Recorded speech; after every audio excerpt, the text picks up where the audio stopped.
Hola hermanos, hola hermanas, ¿cómo están? Varias veces y distintos hermanos del canal han tomado el texto de Primera Reyes 19:1 y siguientes, donde hemos hablado de Elías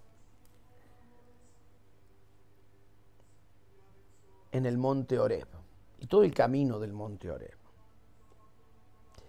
Pero también quiero invitarte a que lo veamos de una manera distinta, que podamos mirarlo de una manera diferente, como un camino, como una peregrinación, como ir atravesando algo.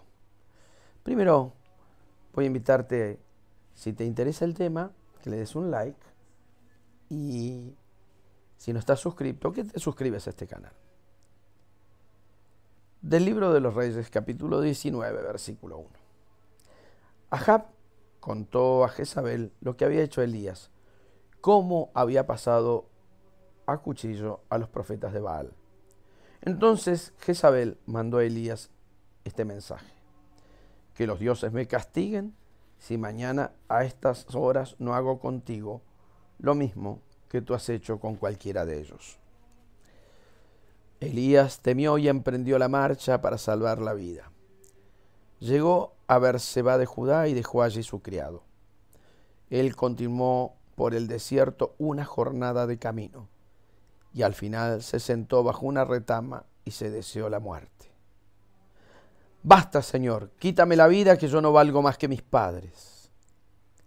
Se echó bajo la retama y se durmió. De pronto un ángel le tocó y le dijo: levántate y come. Miró Elías y vio a su cabecera un pan cocido sobre las piedras y un jarro de agua. Comió y bebió y se volvió a echar.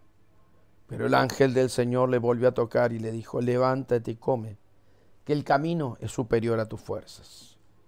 Elías se levantó, comió, bebió, y con la fuerza de aquel alimento caminó 40 días y 40 noches hasta el Horeb, el monte de Dios.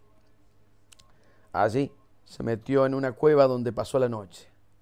Y el Señor le dirigió la palabra: ¿qué haces aquí, Elías? Respondió: me consume el celo por el Señor Dios Todopoderoso, porque los israelitas han abandonado tu alianza, han derribado tus altares y asesinado tus profetas. Solo quedo yo y me buscan para matarme. El Señor le dijo: sal y ponte de pie en el monte ante el Señor. El Señor va a pasar. Vino un huracán tan violento que descuajaba los montes y requebrajaba las rocas delante del Señor. Pero el Señor no estaba en el viento. Después del viento vino un terremoto, pero el Señor no estaba en el terremoto. Después del terremoto vino un fuego, pero el Señor no estaba en el fuego.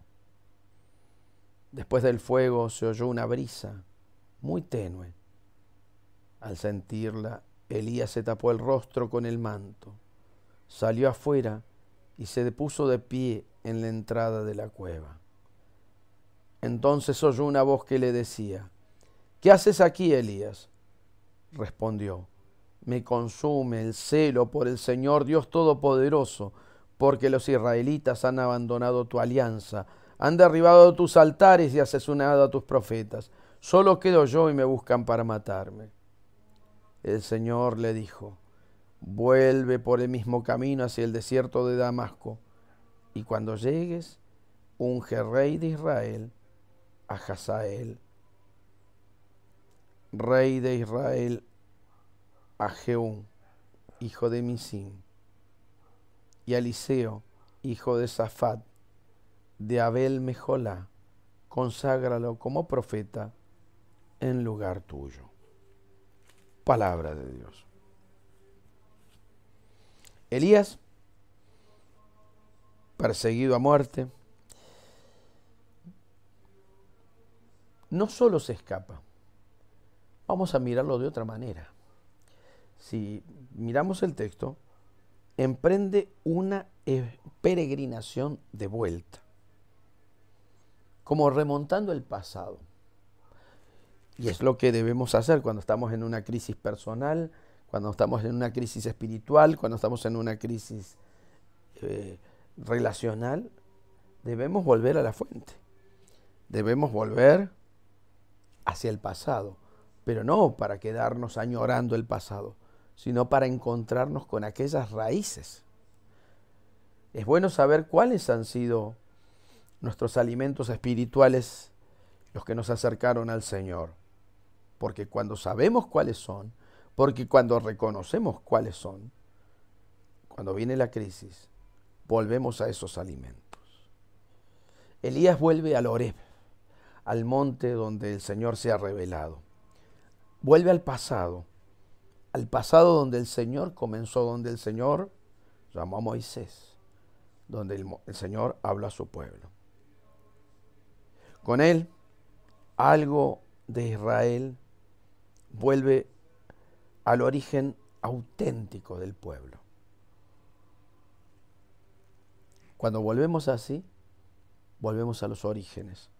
Volvemos a lo que realmente fue auténtico en el comienzo de nuestra vida y nuestro camino en el Señor. Empieza como una fuga, empujado por la ira, por la rabia de Jezabel. Deja la ciudad, deja el reino del norte, atraviesa el reino del sur. Y ya en el límite de la civilización y el desierto,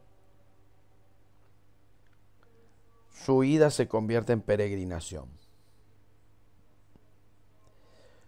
No es la fuerza de la reina Jezabel la que lo hace huir, sino que es la fuerza de Dios que lo atrae. Y es así. Cuando a veces tenemos que volver hacia esa realidad del pasado, ya no es el miedo, la crisis, la angustia, la necesidad la que nos hace ir, la que te hace escapar, la que te hace querer irte de tu servicio, de tu comunidad, de tu familia, de lo que fuera, de vos mismo, de tu propia realidad, de tu propia vida, de tu propio ser. Ahora es la fuerza del Señor, la fuerza de Dios, la que te está atrayendo, sin que te des cuenta, sin que puedas pensarlo. Es la fuerza de Dios la que te está atrayendo. Por eso que ahí en el límite de la civilización, un mensajero de Dios le hace entender el sentido de su marcha. Antes del desierto, la huida ha querido desembocar en la muerte. Antes de volver al desierto, sentía que lo único que quería era desaparecer y morirse. Pero el sentido de este camino es distinto. Lo mismo que a veces suele pasarte, suele pasarnos. Cuando llegamos a ese límite, que es el límite del desierto. ¿Por qué? Porque el desierto para el pueblo fue el tiempo del enamoramiento. No en vano Oseas también dice: yo la tomaré y la llevaré al desierto y le hablaré al oído como en los días de su juventud. Cuando el Señor te lleva a esos límites, cuando crees que estás escapando, cuando querés escaparte, cuando solamente hay sentimientos de tiniebla, de desánimo, de tristeza, de depresión y hasta de muerte. El Señor quiere que esa huida se transforme en una experiencia del desierto. Y allí hay una nueva comida, una comida milagrosa. El ángel que le da pan y agua. El mensajero de Dios que le da pan y agua. Como la experiencia del pueblo, que en el desierto fue alimentado. Por eso, si te sentís en el desierto, déjate alimentar con el cuerpo y la sangre de Jesús, porque te va a hacer entender el sentido de este momento. Las etapas del viaje fueron primero la ciudad, después el desierto, la montaña, el ángel y la presencia del Señor. Cuando Elías pasa por los reinos del norte, por el reino del sur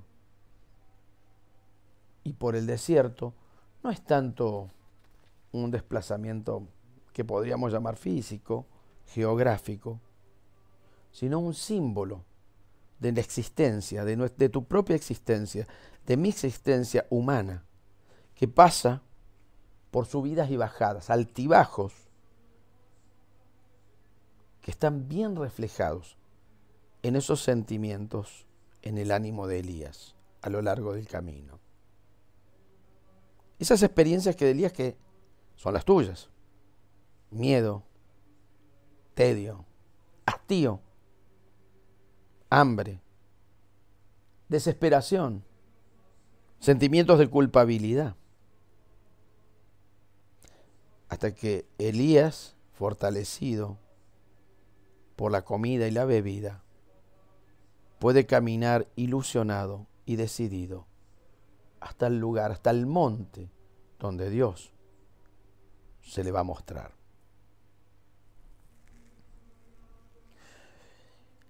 Es esta realidad, esa comida, esos sentimientos que hablan de nuestra experiencia humana, se fortalecen a la luz del cuerpo de Jesús. Podemos seguir fortalecidos hasta ese lugar donde el Señor se nos quiere manifestar. Por eso que la pregunta del Señor en el versículo 9, ¿qué haces acá, Elías? Lo invita a tomar conciencia de qué ha hecho, de su actividad. Lo invita a desahogarse confiadamente. Elías se confiesa. Cuando ha llegado desalimentado, el Señor te permite en ese momento, con su cuerpo y con su sangre, te permite en ese momento volver a tomar conciencia.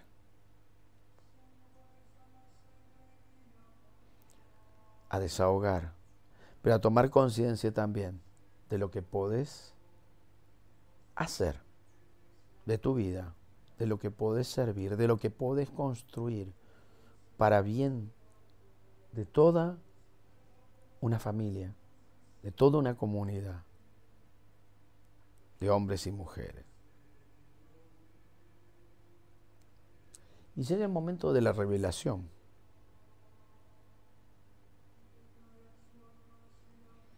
Es un momento importante,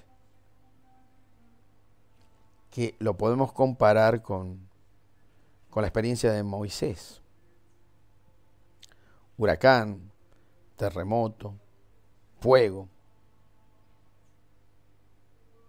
Son elementos que aparecen muchas veces en esas manifestaciones de Dios. A veces en esos momentos fuertes podemos percibir una presencia del poder que transforma, pero también que consume lo más fuerte y lo más estable. El viento y el fuego están particularmente ligados a la vida de Elías. Pero ese Elías que es fogoso, irrespetuoso, lanzado, descubre al Señor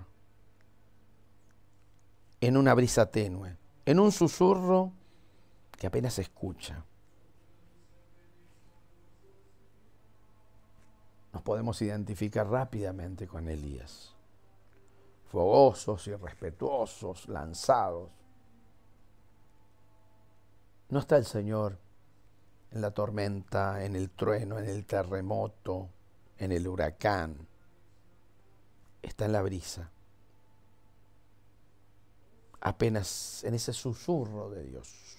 Que a lo mejor en este momento, después de haber visto tormentas, huracanes y cosas, a lo mejor es ese susurro de Dios el que estás percibiendo, el que te cuesta percibir, el que te cuesta tomar conciencia de que está pasando en tu vida.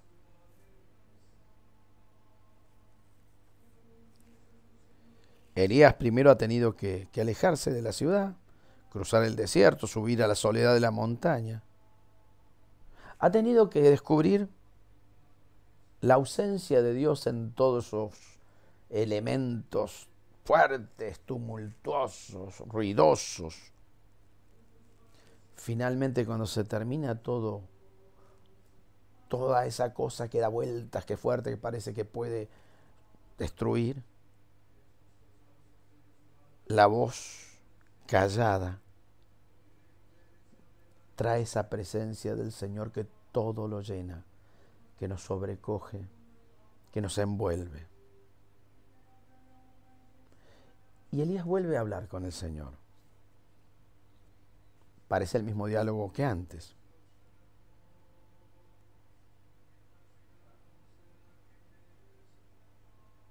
Aunque Elías parezca que es una voz que no puede decir nada, que apenas se ha salvado de la matanza, todavía esa voz hace presente al Señor. Aunque lo persigan a muerte, su vida está llena de la realidad de Dios. Por eso, en estas experiencias, donde has tenido que volver al pasado, recuperar, volver al desierto, volvés a tomar ahí sí conciencia, más allá de lo atrevidos que podemos ser, de lo impetuosos que podemos ser, que en ese susurro suave que pasó el Señor, nos hizo comprender que realmente cada uno de nosotros, cada una de ustedes, hermanas,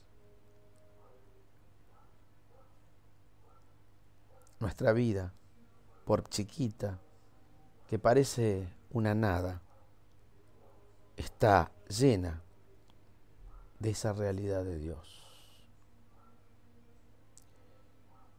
Pidámosle al Señor que nos dé esa capacidad de caminar, de volver hacia el lugar donde fuimos llamados, de volver al lugar donde Él nos habló el corazón y nos mostró que éramos su llamita ardiente en medio de una oscuridad terrible.